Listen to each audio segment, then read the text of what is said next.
Business Basics. I'm Brian. And during the show, I want to break down the business jargon that's used on TV, which you may read about in the newspaper, or even hear from a friend, into simple ideas that everyone can understand, and of course, at the same time, maybe learn something from.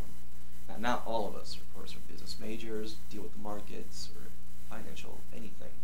And that's my hope, is to get what's happening in the world of finance and bring it into your homes each and every week. Let's start off with the Dow Jones Industrial Average. It began in 1896 as a way to measure the top 12 companies that appeared in the customer's afternoon letter. Now, this letter was a daily two-page financial news bulletin, and which was, of course, the predecessor to the Wall Street Journal. In 1928, the Dow Jones Industrial Average began to include the top 30 companies that were listed on the New York Stock Exchange. And now, of course, you may hear other ways that refer to the Dow Jones Industrial Average, and those are the Dow 30, the Dow Jones. Each one is correct, and each one brings the exact same meaning to it. Now here's a little fun fact. General Electric was officially listed on the exchange in 1907, and still is the only company listed today. It's pretty amazing. The other ones were either bought out by other companies, changed names, went bankrupt, but GE is still there.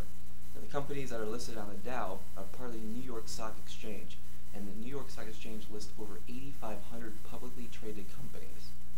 Quite a bit. And when you hear about the Dow, you usually hear about the NASDAQ. Now, of course, a lot of people say the NASDAQ, but you can go with its official name, the National Association of Securities Dealers Automated Quotations. I prefer kind of to stay with the NASDAQ to me. Now, this has over 3,800 companies listed, and it trades all electronically. And that's the major difference between the NASDAQ and the New York Stock Exchange. The NASDAQ is the largest electronic-based trading system, and has more volume per hour than any other exchange in the world. It's quite amazing. Now, when you hear about the Dow, when you hear about the NASDAQ, the next thing that comes after that is the S&P 500, or the Standard & Poor's 500. Now, this index was first published in 1957, and it only priced the 500 large cap common stocks. Now, this is actually not an exchange. This is just an index, or a way of measuring the performance of each day's trading session. Now, the companies that are on the NASDAQ and on the New York Stock Exchange can be listed on the S&P 500, but you cannot have NASDAQ companies listed in the Dow or the New York Stock Exchange, and vice versa. Now, when flipping through the channels these days, you're going to see about 200, 300, 400 different ways of presenting business news. Now, you're going to have your main staple financial news channels, but you also may have other places like CNN or Fox or MSNBC also talking about stocks and markets and all that stuff. So when you see this stuff, don't get scared too quickly. You're going to have a ticker on the bottom. You're going to have a ticker on top, possibly, something on the side. It's all a way of giving you the tools that you need to know and need to have in order to track your stocks that you may own, track the markets, track gold, oil, all these commodities that come off of different exchanges.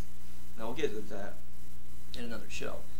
But the basic is that the ticker on the bottom is going to give you the company's name, or it may give you the ticker symbol. The ticker symbol is based off of a 3 or 4 letter acronym, or just letters that are representative of the company's name. Like BBBY is Bed Bath Beyond. BBY is Best Buy. Now, those two get very confusing. But you also have stuff like GE, General Electric, BUD is Budweiser. They may be part of the name, they may just be letters. Like X is US Steel. Go figure. So, with that, you're going to see them scroll by all the time. And the more common, or the more times that they scroll by, usually means that the more times they're traded, more times that volume in that stock is picking up. And you'll have an arrow, whether it's up or down, green, red, black, whatever color it may be. You may have the stock price where it started, or where it is now, and how much to change, whether it's a percentage, whether it's a dollar figure. And stocks are based off of dollars. Now, the thing is, indexes, or the S&P, the NASDAQ, and the Dow, are based off of just points. Those are not dollars, they're points. So you have stocks that are dollars, averages that are points. So that kind of gets confusing too. But then you have, with these tickers, Some may do the NASDAQ on top, on the bottom, the Dow or the New York Stock Exchange on top or bottom. It's wherever they want to place it. Now, some channels may just have just stocks, companies just going by in no particular order. Now, when you get also to these channels, you may have charts and graphs and representations of other things.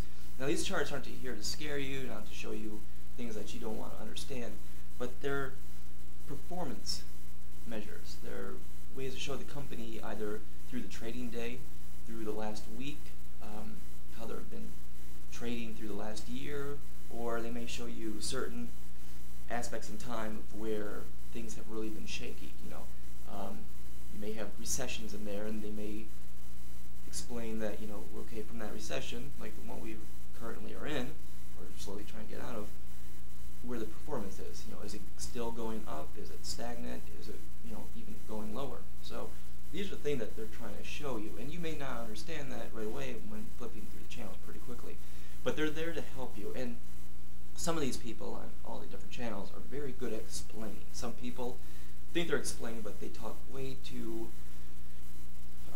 terminology based, and you lose it. You start out, okay, you understand, and all of a sudden the bus just drove by and you don't understand what's going on.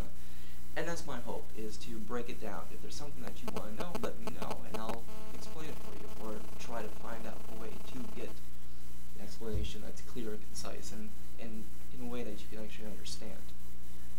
Now, when doing this show, you want to also make sure that everyone is on the same page. You don't want to feel like you got to dumb it down too much, where you start at the way bottom like a 2-year-old would need to be talked to.